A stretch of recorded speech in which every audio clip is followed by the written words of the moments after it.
မျိုးသားညီညွတ်ရေးဆိုရ NUG ကာကွယ်ဝင်ကြီးဌာနပြည်သူ့ကာကွယ်တပ်မတော် PDF အောက်ကရင်းမဘေခရိုင်အမှတ်6တရင်ရဲ့တရင်မှုဖြစ်သူပလဲမောင်ကို PDF ရဲဘော်တူကတနက်နေ့ပြစ်တက်ခဲ့တယ်လို့ PDF စေယုံချုပ်ကသတင်းထုတ်ပြန်လိုက်ပါတယ်။ဇွန်လ26ရက်နေ့ကရင်းမဘေခရိုင်အမှတ်6တရင်မှုဖြစ်သူရဲဘော်ပလဲမောင်ကိုရဲဘော်ငဖြိုးဖြစ်သူကပစ္စတိုတနက်နေ့ပြစ်ခတ်ရမှာရဲဘော်ပလဲမောင်မှာနေရာမှာနေကြဆုံးသွားခဲ့တယ်လို့ PDF စေယုံချုပ်ရဲ့ထုတ်ပြန်ချက်မှာဖော်ပြထားပါတယ်။အဲ့ဒီပြစ်ခတ်တဲ့ပြမှုနဲ့ပတ်သက်ပြီးကျူးလွန်သူရဲ့ဖွင့်ရပြောဆိုတဲ့ရုပ်သံဗီဒီယိုဖိုင်ကလည်းလူမှုကွန်ရက်စာမျက်နှာတွေပေါ်မှာထွက်ပေါ်နေပြီးပြစ်ခတ်တဲ့သူဟာရမပင်ခရိုင်ကိုကဲရေးမှုစွမ်းသူမှာဘိုးစွမ်းရဲ့ကိုရေးရာရှိဖြစ်တယ်လို့ဆိုပါတယ်။အဲ့ဒီပြစ်ခတ်တဲ့မှုဟာမနေ့ကနေ့လယ်2နာရီခန့်မှာရမပင်ခရိုင်ကတရင်တွေစီဝေးလုံနေချိန်မှာဖြစ်ပွားခဲ့တာပါ။ဒါနဲ့ပတ်သက်ပြီးရမပင်ခရိုင်ကိုကဲရေးမှုစွမ်းသူမောင်ရဲ့ရှင်းလင်းပြောဆိုထားတဲ့အတန်ဖိုင်ကလည်းထွက်ပေါ်နေတယ်လို့သိရပါတယ်။ပြစ်ခတ်တိုက်ဖြတ်ခဲ့တဲ့ရဲဘော်ကတော့ကိုပလဲမောင်က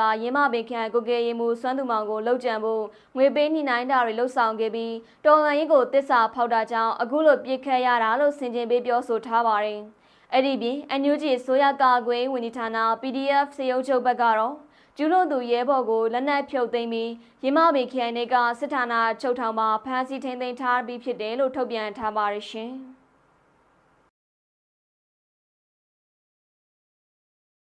မန္တလေးတိုင်းဘက်မှာတော့မန္တလေးတိုင်းညောင်မြို့နယ်မှာဂျမ်ဖက်စစ်တပ်က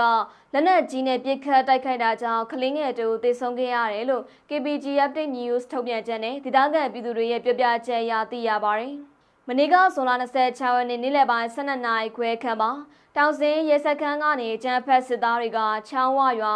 ငလင်းပုတ်ရွာနဲ့ချောင်းရှည်ရွာတွေကိုလက်နက်ကြီးတွေနဲ့ပစ်ခတ်တိုက်ခိုက်ခဲ့ပါတယ်။အကြမ်းဖက်စစ်တပ်ပစ်ခတ်တဲ့လက်နက်ကြီးတလုံးကချောင်းဝရွာနီးမှာကြားရောက်ပေါက်ကွဲခဲ့ပြီးကလေးငယ်3ထိမှန်ကတအူးမှာတော့နေရာမှာတင်ဥကောင်းပွင့်ထွက်ပြီးသေဆုံးခဲ့ရပါတယ်။အခုလိုမျိုးပဲချင်းပြည်နယ်မင်းတပ်မြို့ကိုလည်းကြမ်းဖက်စစ်တပ်က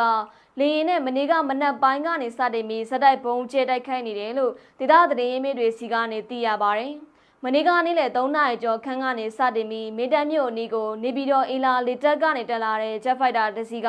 ဘုံနှလုံးကျဲချခဲ့ပါတယ်။အခုလိုမျိုးပဲမနေ့ကမနက်စောပိုင်း6နာရီခန့်ကလည်းတဒအုပ်လက်တက်ကနေတက်လာတဲ့ဝိုင်းတွဲလင်ကမင်းတပ်မြို့ရှေ့တန်းကိုဘုံ20ကျော်ကျဲချတိုက်ခိုက်ခဲ့ပါသေးတယ်။ဒါအပြင်ဇွန်လ25ရက်နေ့ကလည်းမနက်9နာရီခန့်ကနေစတင်ပြီးတဒအုပ်လက်တက်ကနေတက်လာတဲ့ဂျက်ဖိုက်တာ2စီးကမင်းတပ်မြို့ရှေ့တန်းကိုဘုံ6လုံးကျဲချတိုက်ခိုက်ခဲ့တယ်လို့ဝိုင်းတွဲလင်ကလည်းဘုံ20ကျော်ကျဲချတိုက်ခိုက်ခဲ့ပါတယ်။အဲ့ဒီပြင်အဲ့ဒီနေ့နေ့လယ်တနာရီကျော်ခန့်ကနေစတင်ပြီးမင်းတပ်မြို့ပေါ်ကိုတဒအုပ်လေတပ်ကနေတက်လာတဲ့ဂျက်ဖိုက်တာ